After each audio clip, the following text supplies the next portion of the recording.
ki, o şeir demişəm, Ceyhun müəllim, görmüşəm ağlayır, deyir, Seyid, sən şeir yazırsan, şeir dedim, yox.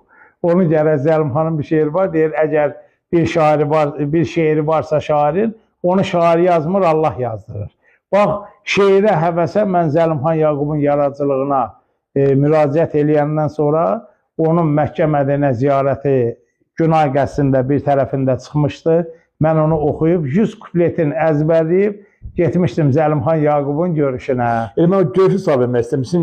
Mən baxdım, şəkliniz də var. O görüş haqqında danışa bilərsiniz. Bəli, 1995-ci il iyun ayının 29-unda mən Zəlimxan Yaqubla görüşə getdim. Orada görüşdə oldum Zəlimxan Yaqubla. Həmin o anda İsmail Şıxılının dəfn mərasimi idi. Allah nəsib elədi, mən də onun dəfnində iştirak elədim. Bir gecə qaldım, dedim ki, sənin şeirlərin həvəskarıyam mən, Zəlimxan müəllim. Dedim, mənim istəyim o idi, sizlə görüşüm, Allah nəsib elədi. Mənim heç bir təmənnam yoxdur. Mən o hacdan gəlmişdi, 1994-cü ildə bizim ümumi milli liderimiz Heydər Əliyevlə o ümrə ziyarətinə getmişdi. İldə bir dəfə haca gedənlər eşitsin, bilirlər olar, eşidirlər də.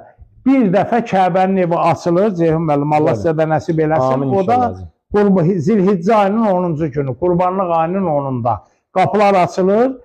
Amma bizim deməli, prezidentimizin hörməti idi ki, Ərəbistanın prezidenti Kral Lir Hüseyin Səud o qapını açdı.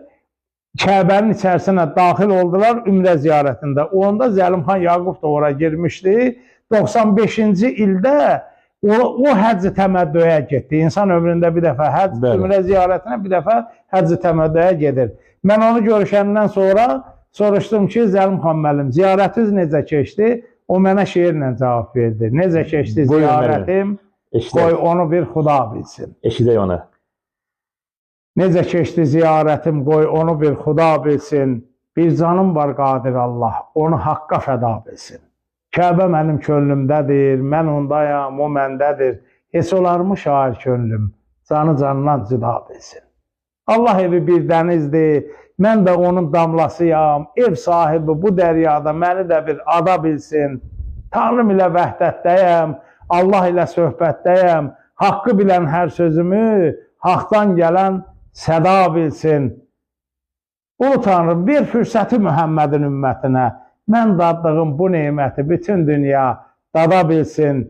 Əgər bir gün unudarsa müqəddəslər, yatan yeri ulu dərgah Zəlimxanı xan bilməsin.